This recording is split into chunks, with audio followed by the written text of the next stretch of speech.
Good morning. Good morning to all of you. Welcome to NXT4Fashion. My name is David Leiphoff. I am project manager at the IED, Instituto de Design, a higher education institution founded in Italy over 50 years ago, specialized in design education across all of the disciplines. Over the last 3 years, the EISMEA program of the European Union has rolled out 4 circular fashion accelerator programs, one of which I have been fortunate enough to participate in together with my colleagues here today. This is called NXT4Fashion. And the other 3 projects are Fashion for Change, Small but Perfect, and Circular Inner Booster. The objective of these 4 projects was to assist and support small and medium-sized enterprises to become more circular in their practices and to create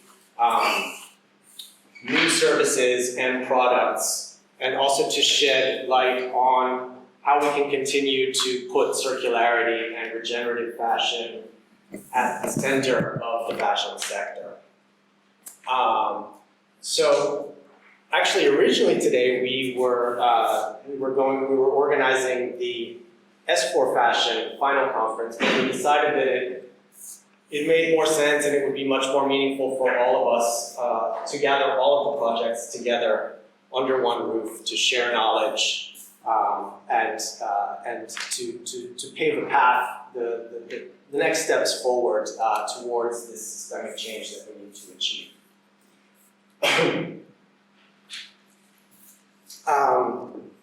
So in that light, what we've done today is we wanted to fill the room with change makers and experts from different backgrounds and different areas of expertise. So we have fashion experts, experts in sustainability, designers, innovators, policymakers, experts in business, and probably some mixed,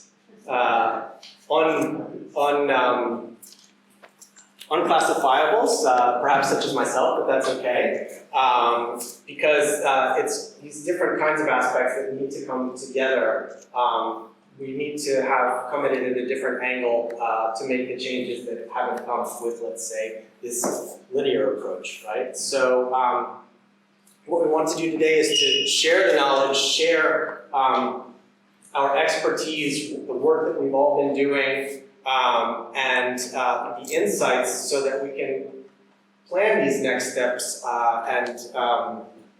and really produce this systemic change that we need so urgently. So, in order to set the scene, we'd like to begin today with 3 very special guests. We have Tessa Moroder, the founder of the Lottozero Creative Hub in Prato. We have Cecilia Nilsson-Bottka, who is the DG Grow Policy and Legal Officer from the European Commission, and Igor Kalinic, the head of the EISMEA sector at the European Commission. So Tessa, welcome. Thank you. Thank you. I'm going to just test. Oh, perfect. It works as long as I know that's me. Okay, perfect. There I can see. Hi and welcome everyone. I'm excited to be here and see so many familiar and also new faces. That's always exciting. So as you know, my name is Tessa Moroder. I am, we forgot to say this, on the board of the European Creative Hub Network, and I'm doing this function today. But I am also, together with my sister Ariana, the co-founder of Lottozero Creative Hub. And everything I'm going to say today kind of pertains to what we'll be talking about later in the day. So please listen carefully to the little details that I'm going to sprinkle here and there. So Ariana and I were sisters, obviously a great bond of trust. We're startup founders, and I studied economics and then later business, and she studied fashion and later textiles. So that works pretty well. I mean, we were incredibly lucky in this sense. Our story together, our history together started in 2012 when we inherited, I'm going to underline that, this space in the Prato Textile District. A totally abandoned space. It had been abandoned for 40 years, more or less. And Prato, I know, is a term to many of you working in fashion and textile, but to many of you, you've never heard of it. So let me talk about that place a little bit.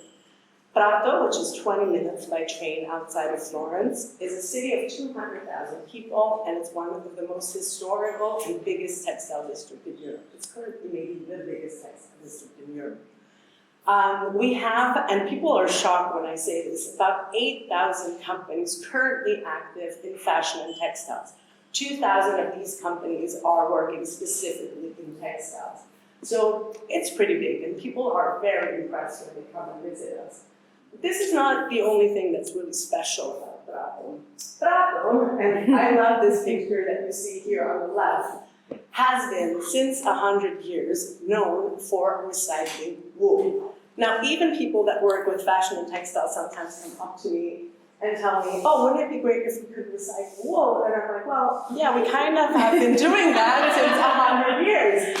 And Prato is really specialized, and it had a huge boom in the wool recycling, so it's a very circular example after World War II, when through the Marshall Plan, a lot of secondhand clothes coming from the United States were coming to Europe, and specifically to Prato, where they would be cut up, respun, and recycled into new and beautiful woolen fabrics and yarns that Prato is currently still known for. But what happens? If we bring the production outside of Europe, then textile districts suffer, and the production goes down. And there we go back to our empty space in Prato. Like our space, there are many empty spaces in Prato, and the district has suffered, even though it's still amazing, it has suffered. And as we first entered this space, we were like, what could we do here?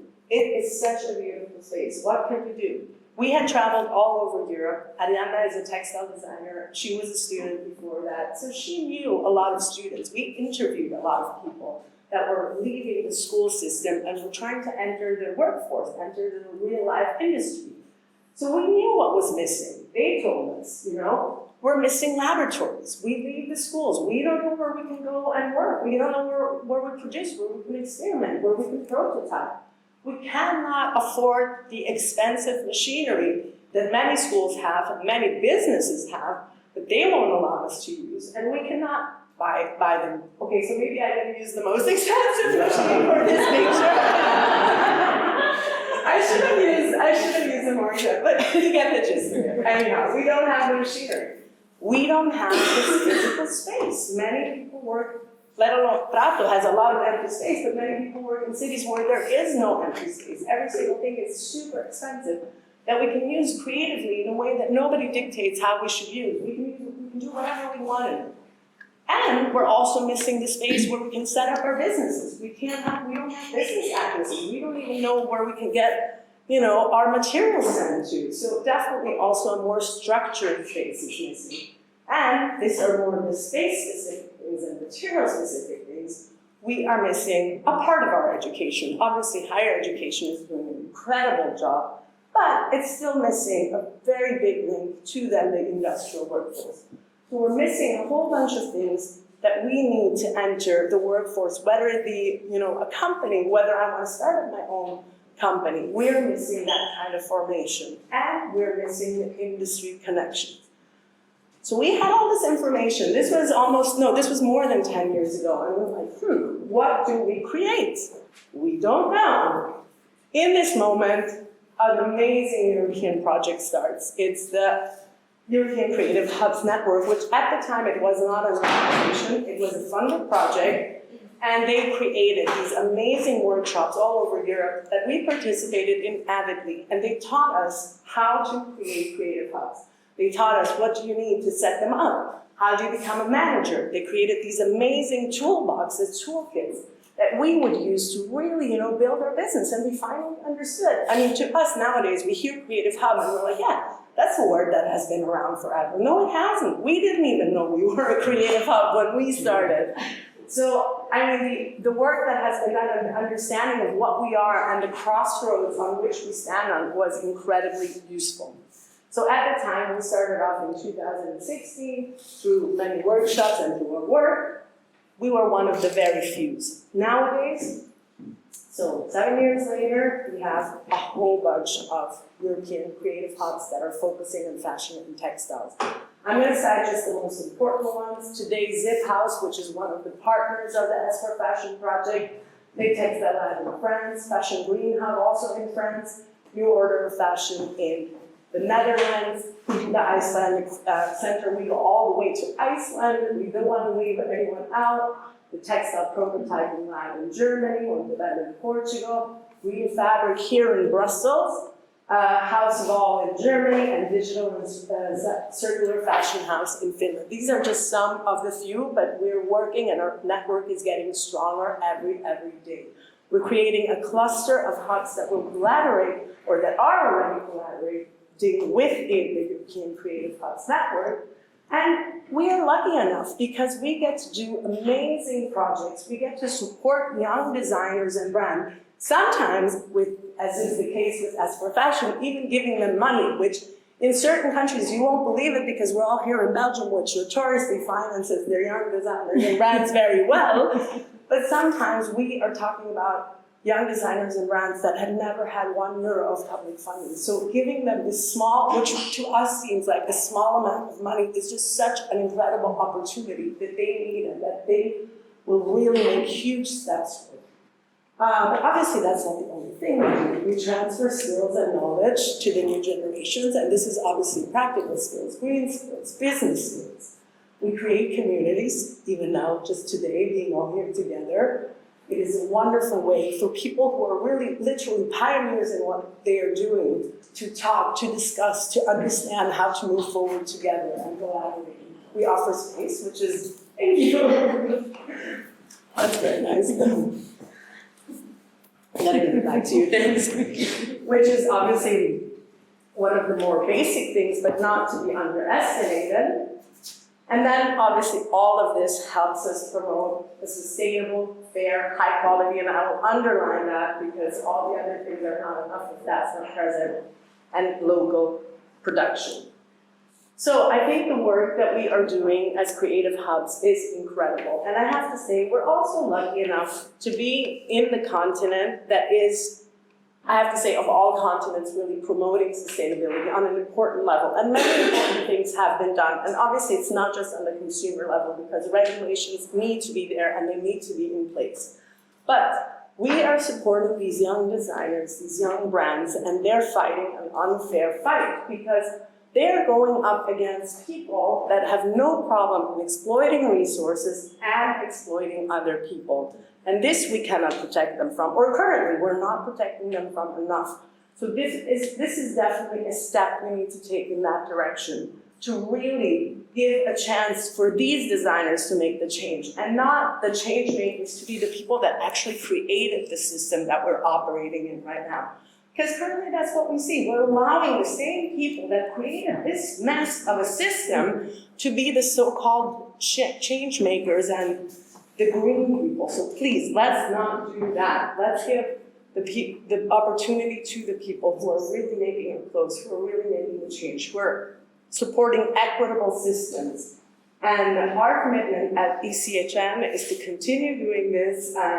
As you see, this is a huge group. Obviously, this is not all that. This is not just the fashion and textile hubs. This is the other hubs as well. But as ECHN, we continue with projects like this to make this commitment to really, really help this alternative system of young brands and designers get up and conquer the fashion world. So thank you. That's it for me today.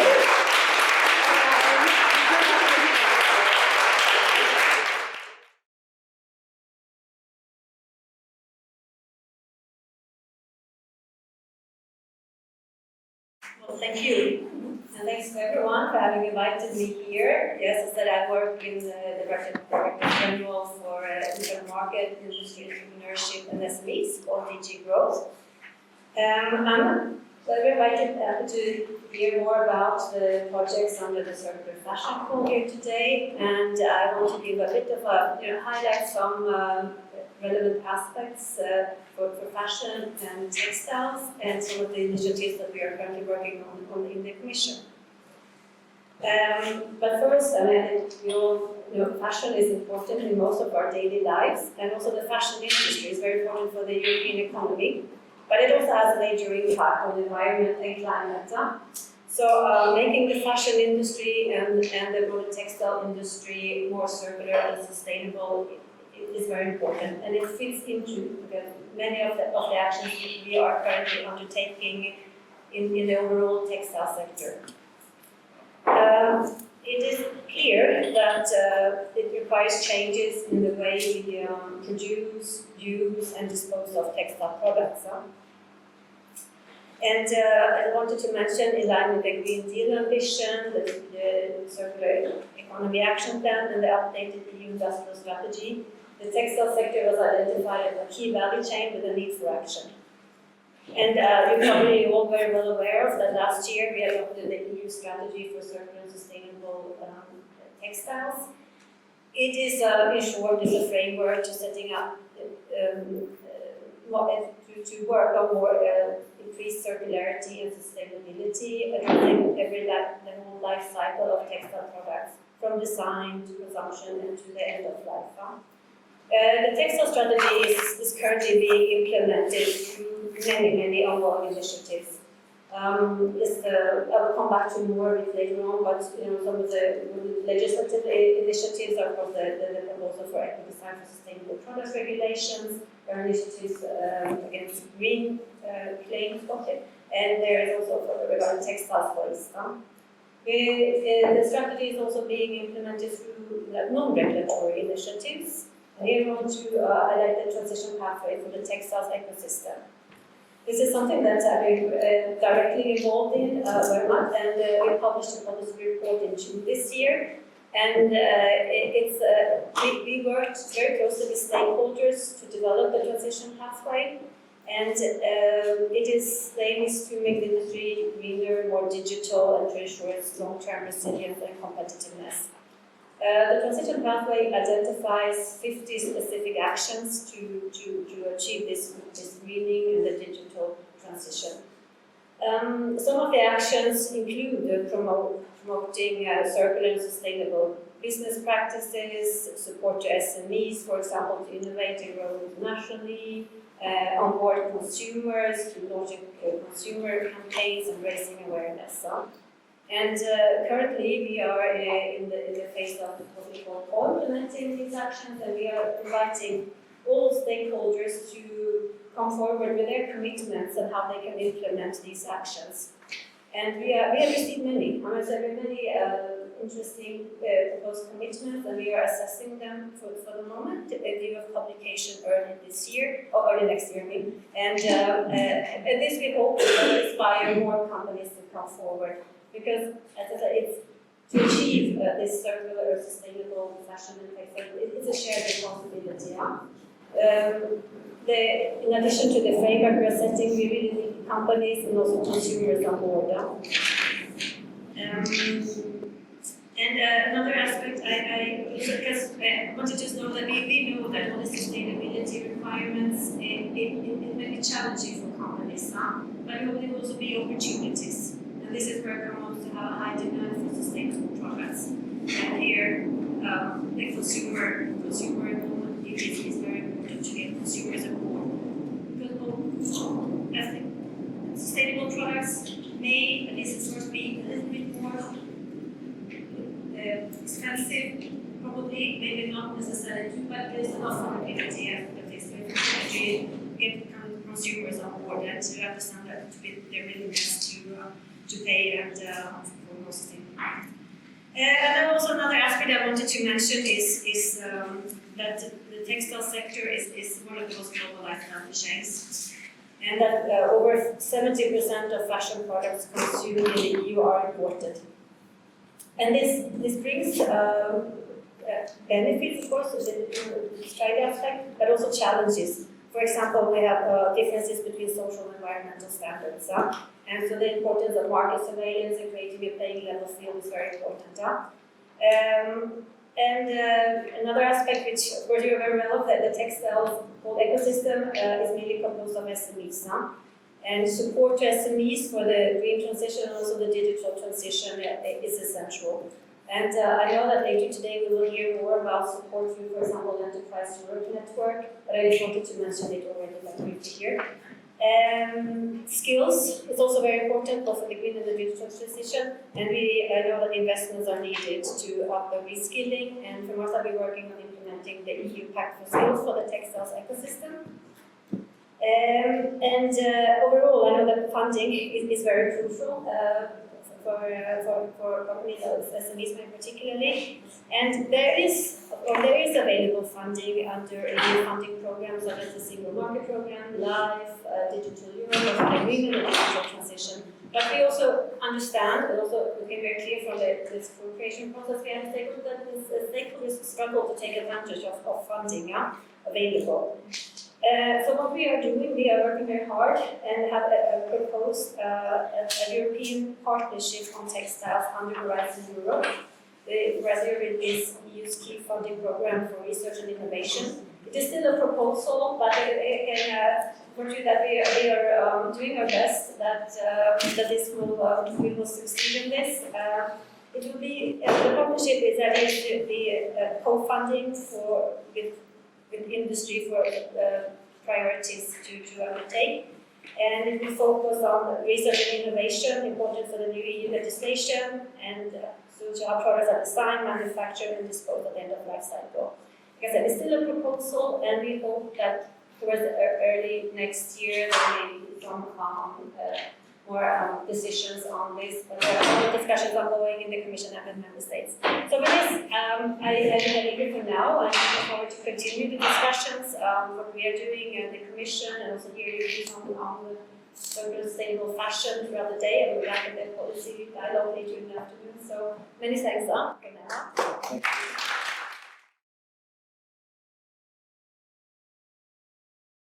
My name is Igor. You can see it. So this was an icebreaker. The icebreaker that actually I had prepared this morning was I talked in front of the commissioners, of the ministers, not presidents yet. So every time you go out, you are like, well, check your. But I never talked in front of a crowd of fashion experts. So I haven't stayed young here. You might actually wonder why there is two people from the European Commission coming here to blah blah to you. Well, actually, that's because there is a little bit of difference. Cecilia is our counterpart in DG. DG is a fancy word that we invented to say ministers. So they are the one that think about medium, long term, set the strategy, framework, and that's very important actually to have, let's say, a coherent thought through development. The executive agencies, as it is called, it's executive, so we put sometimes the policy in practice. So the ones that thought about the call originally was DG Grow. This is something that we need. We need the fashion industry to be more sustainable. But then, when it comes to executing the call, to following the daily activity of the call, it's the executive agency. But we work all together very, very closely, basically on a weekly basis, not on a daily basis. So that's why we have these two little bit different speakers. And I will also talk not about regulations, frameworks, and all these kind of things, but more about the project. So this call is, and I have to read it because we make always a very difficult titles, or fancy titles. Accelerate and scale up innovation applications for a sustainable circular fashion industry. So this is because actually in EISMEA executive agency, but throughout all the commission, we are really pushing the green transition, and the green transition is the green and digital at the end because it's green and it's more effective, more productive. And this is so all these projects that we are implementing, mine said we have more than 140 projects in all kind of domains, tourism, name it, advanced technologies, IP, internationalization, whatsoever. It's always an eye on sustain. And it was curious because someone came to me just before the start and they told me like, I'm so amazed how many projects and how much European Commission is pushing on this sustainable theme. Well, I can understand that sometimes it's like a common citizen can say like, sustainable? I like my car, what's wrong? And so on, but on the other hand, we know that we have to do it all together. And not even a continent is enough.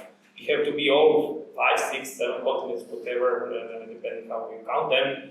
But at least in Europe, we have one continent that is pushing for it all together to do it. But we cannot do it without you.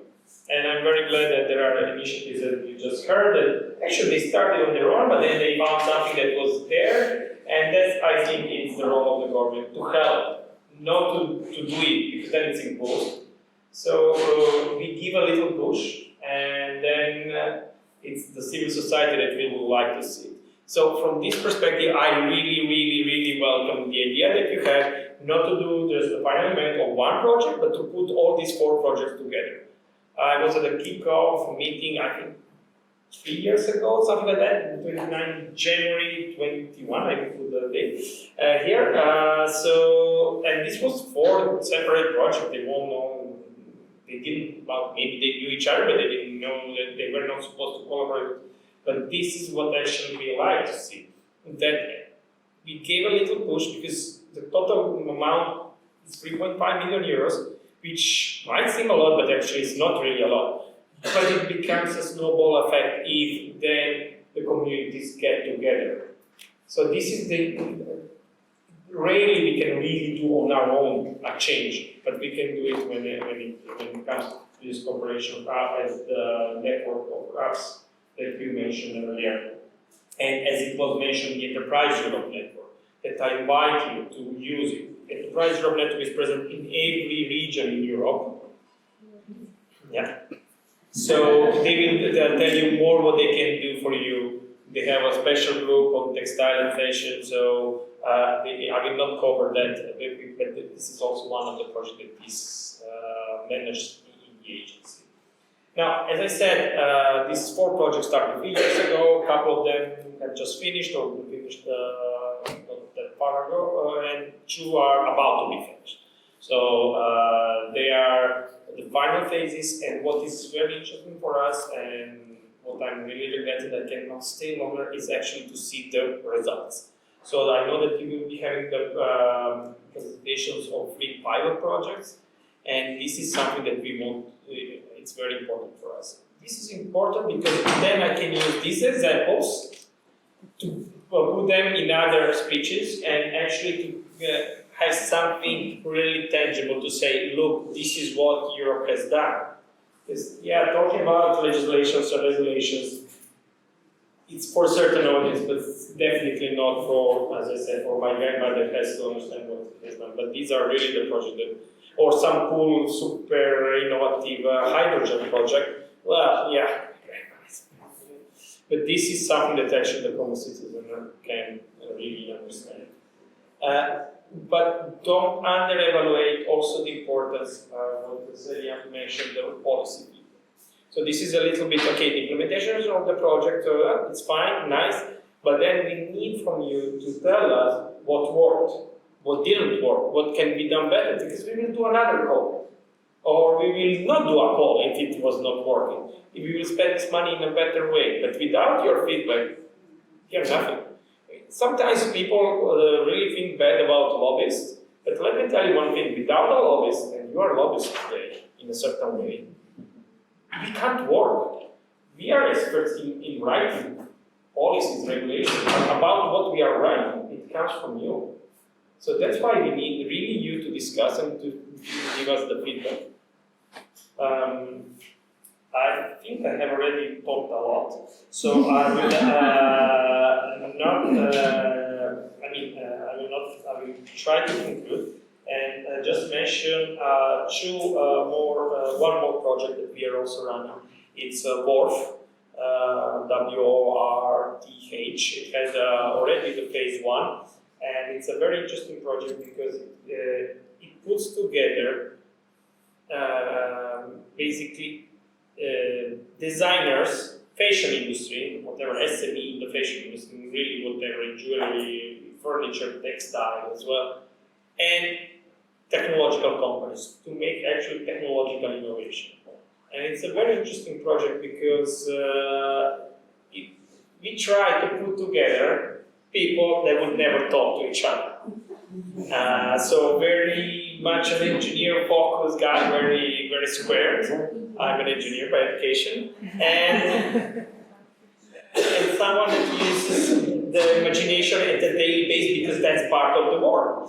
And we heard that actually not on purpose, but it's kind of you and your sister, right? Coming from two different educational backgrounds, they are put together and they can collaborate. They are, have the right tool and the right hub and right platform where how to communicate. We've done it 3 times.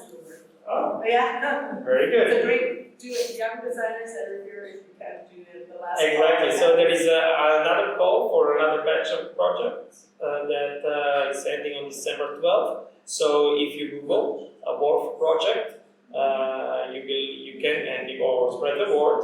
That's also why we need you, so they can apply and the competition makes it better. So please do it.